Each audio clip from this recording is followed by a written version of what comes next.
The other big story today, the Israeli military is carrying out fresh strikes in Rafah, voicing its determination to remove Hamas from the face of the earth. Now, according to the Palestinian Health Ministry, at least 40 people were killed in the latest strike in the Gaza Strip. The Israeli military has said it had carried out a precise strike on Hamas compound in Rafah. It admitted, however, that the strikes had harmed civilians while claiming that it is reviewing the situation. A fire raged after the strike in the area.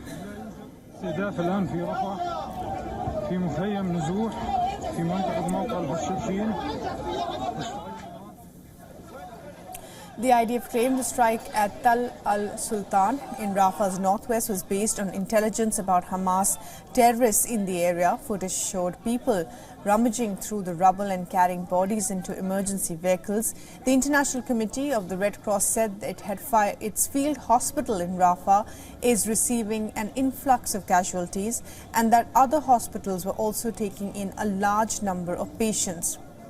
Doctors Without Borders have expressed horror after the Israeli strikes in Rafah. In a statement, it has said, and I quote here, the attack once again shows that nowhere is safe and dozens of injured and over 15 dead people were brought to the trauma stabilization point that we support.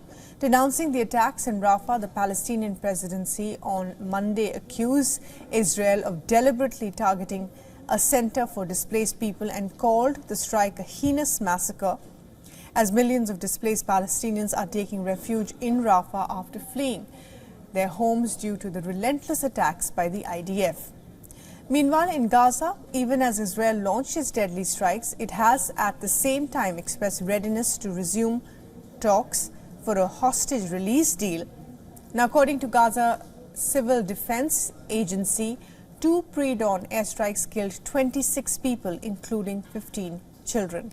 The latest attack in Rafah comes in the backdrop of the International Court of Justice calling Israel to end its operation in Rafah, to which Israel has said it needs to move into Rafah to complete its mission of defeating the Hamas. However, the ICJ ruled that Israel's war aims effectively violate the right of Palestinians under the Genocide Convention. The attack comes after rocket sirens blared in Israel's commercial hub of Tel Aviv for the first time in months on Sunday, with at least 3 blasts across central Israel. Hamas militants fired a salvo of rockets at Israel's commercial hub Tel Aviv, sending people scrambling for shelter. The US President Joe Biden's administration said it's following the situation on the strikes on the displaced people in camps in Rafah.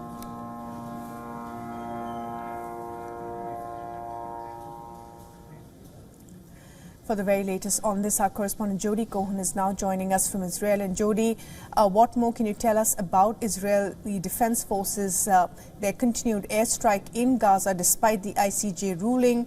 What more is the Netanyahu government saying? Despite today, we're hearing that 40 more people have been killed within Rafah. Israel's airstrike in Rafah killed 2 top Hamas commanders, Yassin Rabia and Khaled Najjar, both of whom have been involved in numerous terror attacks over the past 20 years.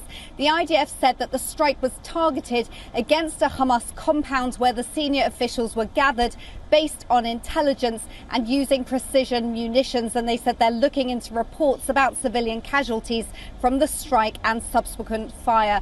Now, the strike came after the ICJ ruling, which ordered Israel to halt operations in Rafah that would risk the destruction of the civilian population there. Hamas has urged Palestinians to rise up against Israel, but the IDF said that the strike was against legitimate targets under international law and also came hours after Hamas fired a rocket barrage from Rafah at central Israel, sending thousands of Israeli civilians into shelters. Now, War Cabinet Minister Benny Gantz has said that the rocket barrage from Rafah proves the need for Israel's operations there and suggested that Hamas is responsible for the situation. All right, Jody, and the ongoing strikes come amid reports that talks could restart. What's the latest on that? Israel's War Cabinet met on Sunday evening to discuss a potential hostage and truce deal. And that's after Mossad head David Barnea met with US and Qatari mediators at the weekend in Paris.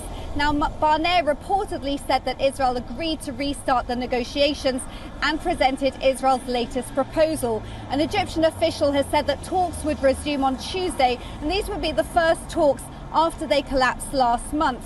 But Hamas has denied that the talks would restart on Tuesday. According to a report, they've denied receiving a new proposal from mediators and repeated their demands for a permanent ceasefire in all of Gaza. Now, Prime Minister spokesperson Tal Heinrich has said to me last week that a ceasefire that leaves Hamas in power and the hostages in Gaza is out of the question, and suggested that diplomatic and military pressure is what would lead Hamas back to the talks.